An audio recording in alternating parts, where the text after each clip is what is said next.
Hello everyone, I meet the most interesting people in the world sitting right here in front of Angelina's Pizza in beautiful downtown Key West. That's right, my name is Kit Carson, I'm the Earl of Pizza, and what I do is I sit here all night long and I talk to the rock stars, the heroes, and the gods. It's what I do all night. And tonight we want to introduce you to this young man. If you would, tell everyone your name and where you're from. Oh, well, hey. Everybody wants to sit with Kit. Yeah. Hey friends, my name's Aaron Bentley. I am from Fort Worth, Texas. I do very much the same thing. I don't check any of the boxes from what you just said. I'm not a hero or a rock star. No, let's back it up for a second. How do you say you're not a hero? You've got your own podcast? Yeah. Out there, somebody listening that thinks you're their hero. Yes. God. Well, I really truly believe that, though. I believe that there's somebody that listens to you that loves listening to you, and you make their day every day that they listen to you. And so for that, you're a hero. And you may be their God. I don't know. It's possible. And you could be a rock star to somebody. We'll find out more. I know I'm a rock star to my granddaughter. There you go. So that counts. And your hat says, you write good words. All right. Who are you talking to when you say you write good words? So it's an inside joke, and it's also for the festivals. When you go see music or you see people like this, it's just kind of a good, hey, I'm watching you, and you write good words. But there's a deeper meaning behind that. Okay. So I've been in the music industry for 18 years, various hats, producer, writer, different things that I've done. But I had my one artist, singer-songwriter, who was my hero, that I never got to go see him live. 9 times tried to go. Wow. And something would always happen. You'd always have... Was that Rocky 5? The guy 17. Okay, with you. Anyway, so my wife finally gets tickets to surprise me to go see this guy, and as somebody who's worked in the business or done interviews, a lot of times you're not on that side of the curtain. You're in the audience, and so I got to sit down at a show, watch from a table, and then go to the merch booth afterwards to meet a songwriter. Wow. And so my wife goes, when you finally get to meet him, what are you going to say to him? I was like, I don't know, man. Thank you for taking simple ideas and making them into huge songs and all this kind of thing. And she's like, okay, that's really good. I get up there and you write good words. Came out. And he turned and looked at me, shook my hand, hugged me, took a picture, and we went on about our way. It's Chris Knight, who it is. I don't know if you know who Chris Knight is, but yeah. So that was it. Have you met him since? Oh, we've had multiple kind of conversations. Have you told him the story? Yeah. And he remembered. Did he? Yeah. Okay, yeah. Hey, listen. I think Harley asked me earlier who I'd met, and we meet a lot of people here. Right. And I say that I'm rarely starstruck between the sports figures, the rock stars, the presidents. The one time I was most starstruck, across the street was a t-shirt shop. Okay. And it's a slow night, and everybody at the bar goes, hey, Jack's across the street. And I'm like, Jack? And they go, yeah, you know. Well, look over, and here's this entourage, not a big entourage, there's 3 ladies, Jack and Danny Glover. And they're down here filming the movie called Gone Fishing. And so I go over there with a few other people, and somebody says, hey, would you sign an autograph for me? And he goes, Jack doesn't sign autographs while Jack's buying apparel. And I was just like, holy shit, okay, this guy's not going to do anything. But he seemed cool enough. Well, I have his picture from The Shining on the wall. Right. And it's still the same glass. I ripped it off the wall, broke the glass in the process, took it over to him, had it, unfortunately, in an ink pen. He wrote Shine On Jack Nicholson up the side of one of the fences. And I felt like a little schoolgirl. All I could say was, I'm sorry to bother you while you're buying apparel, but we love you, man, and that's all I could say. And I've never been more starstruck in my life. Never. And I don't know why. Well, but you're also talking about the coolest human being on the face of the planet. Yeah, maybe that was it. Just that he was so cool, and he's buying apparel. He's not buying a T-shirt. Nobody talks to Jack when Jack's buying apparel. I love that. That's great. So it blew my mind a little bit, and I think that might have set me in a tailspin from right there. But this whole island is full of heroes and rock stars and scalawags, and you never know who you're sitting down next to. You never know who you're talking to. And that's one of the beautiful things of this place is we all come here for the same reason, to get away from everybody and everything else. And that, it's a wonderful thing. Yeah, this is my fourth trip down here. Fourth year to come down here, and it is very much home for me. So you say you're from all over Texas. Yes. So where do you claim to be from? Where do you go home when you go home too? So it's a little suburb outside of Fort Worth called Godley. Okay. Little tiny town. We have 2 stoplights. There's so many little tiny towns in Texas, isn't there? Everywhere. We only know the 3 or 4 major cities: Dallas, Fort Worth, Houston, San Boston, Antonio. San Antonio. But that's really it. El Paso. Oh, yeah.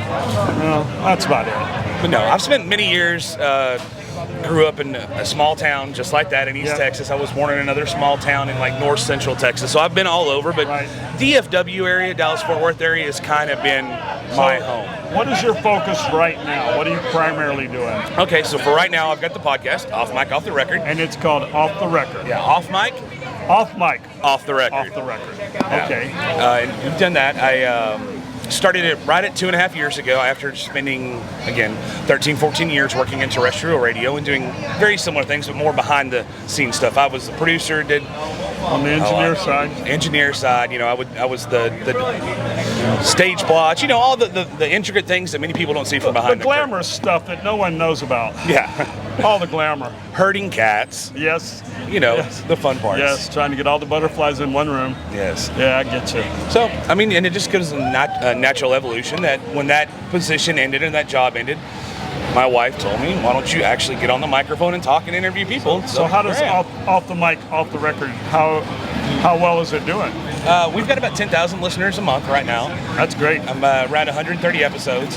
I do it very much like an episode of Seinfeld. It's a show about nothing. We have a little bit of a format, but not really. I understand that. Totally. It's very, very much like what you do. You just want to sit down and have a conversation with somebody. People often ask me, they go, well, how do you get your guests? And I go, I turn on the lights and the camera and people stop by. And if there's not lights and camera, people stop by. And I never know who's going to stop by. I have no clue. Or when a parade's going to go by. Or when a parade. And, that was the International Women's Flag Football Championship. And that was a bunch of the young girls, local girls, that they're going to be having the games this weekend. But it's an international event. Who knew? We do, because it's about the 30th year. So every year around this time, we get about 30 teams from all over the world. Everywhere. Yeah. It's an international event. And it's so. How is Wickersfield? How is Kelly McGillis involved in that?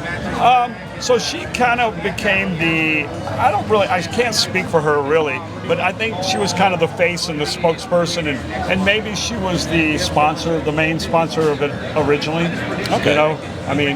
So that's kind of how it started. It might be an off the mic, off the record story, but I don't know. Maybe. Who knows? I like it. But try to get her when she's in town. I know her daughter still lives here, and maybe Kelly, one day you'll stop and set the record straight. I don't know. Yes, Kelly. I love that. Yeah, Kelly. You need to come and you need to sit down and sit with Kit. Yeah, we'd like absolutely. to have that. So that Kit, would be great. How many years have you been doing this? The podcast? Yeah. This is year number 2. Okay. We started September, October of last year, and we did a few episodes. And like I said, the whole thing just started real organic. Just from me sitting out here all the time talking to people. And we kept talking about it, and I think all the fall festivals were coming up, so we kind of had to suspend it a little bit, but we kept looking at it going, we've got all these great festivals with Rock Island, Mile Zero, and all these festivals where... Key Western, The Key Western, which is new, this is year 2 for it.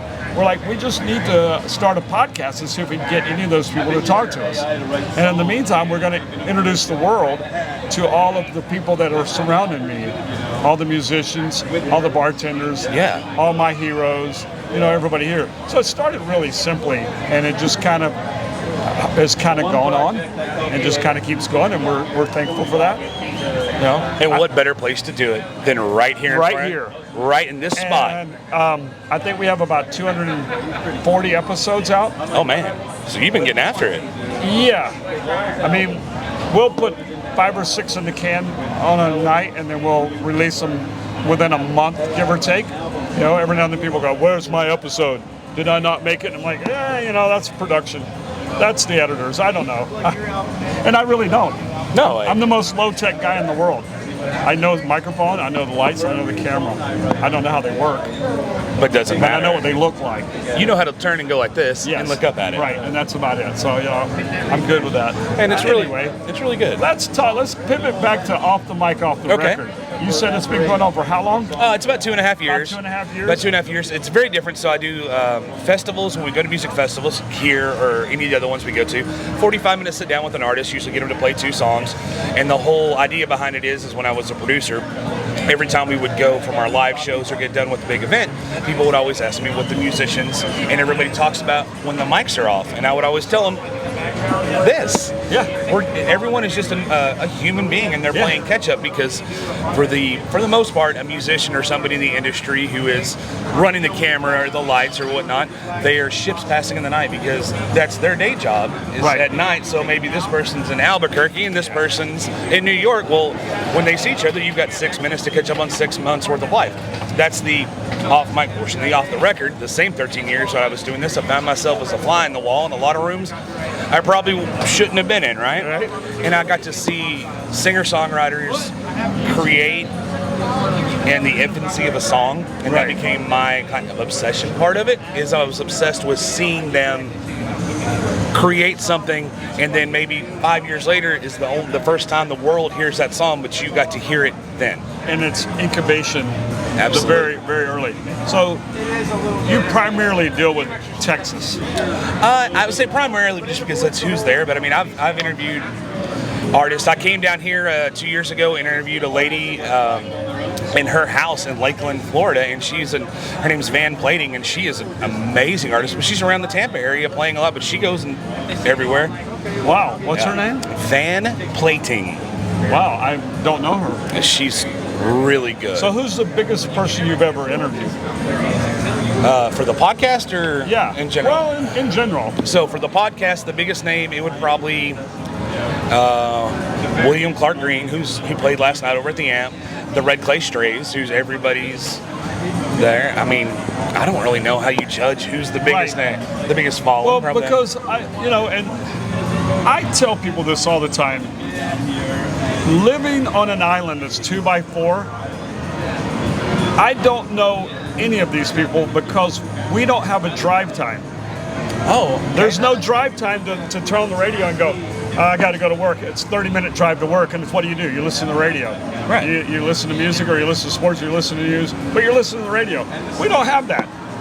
So I sometimes feel like I get left behind. And so I'm glad you guys come into town, because I knew Sarah Evans. Yeah. There's the girl that's here. She was here, I think, Morgan Wade? her name's like McCrae or something. I think she was here last year. Okay. Mike and the Moon Pies, I think. Mike and the Moon Pies, yeah. I recognize some of these names, but I don't know a lot about them because, I never drive. I never drive. My ride from here to my house is 7 minutes on a moped. As it should be. Yeah. And so I feel like the last 30 years I've kind of missed out on some, or I'm just stuck in a bubble. So I'm glad that you guys come into town so that I get refamiliarized with what's going on and who's here, who's here. And it's like, okay, so this is really popular in Texas and Oklahoma and all the red dirt and the Rockies, and that's the only way I keep up with anything, to be brutally honest. No, it makes sense. And I don't watch a lot of TV, so I don't know a lot of the pop artists. Right. But because we have so much music around, I hear a lot of songs, and to me, some of them, I just think, well, maybe that's an original song until I hear someone else play it, and I go, oh, that must be a cover tune of somebody else. Right. But the first time I hear it, it's an original. It is. It's an original to you. It is original. Hold on one second. We got to say bye to Mom. Mom, what are we making for dinner? Like Girl Scout cookies tonight. I'll take the box. Mom. Gonna make time. Yay. So anyway, I'm so glad that you guys come here because it does do something for the town, whether all these events do, but I think there's a little culture here that it's always nice to have a different influence come in, if you will. I mean, and it is a big difference. It's a big difference. So you take us, for instance, we may, if we're on the road, or because I don't go to every festival, I don't go to every event, I don't go to every live show, but for us, we're in an insulated bubble, very much like you guys are, but it's a different type of insulation. Yeah. So we get to come here and we get to see the culture and understand what it's like to have your shoulders relaxed just because you're walking in a town that exhale. And that's the way Key West is for all of us. Yeah. Plus, it's at the beginning of the year for us when the weather is absolutely horrid back home. And so I guess so. Yeah, we leave and it can be freezing, iced up everywhere. And That then puts everybody in a good mood right there. Yeah, and then I get here and you put your short pants on. I mean, it's a little warm tonight. It's January the 24th. 29. And it's probably Yes. about 77 degrees and balmy. But South Florida balmy. It's okay though. It's not. It's not 19 degrees. We're and shoveling wind. sunshine in the morning, boys and girls. Outstanding. So what brought you here? Well, I went to school in Troy, Alabama. Okay. At Troy University. It was Troy State at the time. The bar next door, Rick's, one of my best friends from college, he and a high school buddy of his came down and opened up Rick's. Okay. And I worked with this guy named Vincent Walton, and he knew I knew how to bartend. And I was one of the few that was kind of a trained bartender. I'd had experience. I'd bartended, a few different places before a college bar. So anyway, when his friend Mark Rossi buys Rick's, Vince comes down and he called me every night. You got to come down. You got to come down. There's an hour time difference, right? And the bar in Alabama would close at 2:00. This would close at 4. So at about 3:30, he'd start calling me. Hey, what are you doing? What are you doing? I'm like, well, I'm getting ready to go home so I can go to 8:00 class, Right. So I came down here to help them. I told them 2 years. In the process, Mark acquired this property, that property, the other property. I ended up in the pizza business, had no idea what I was doing.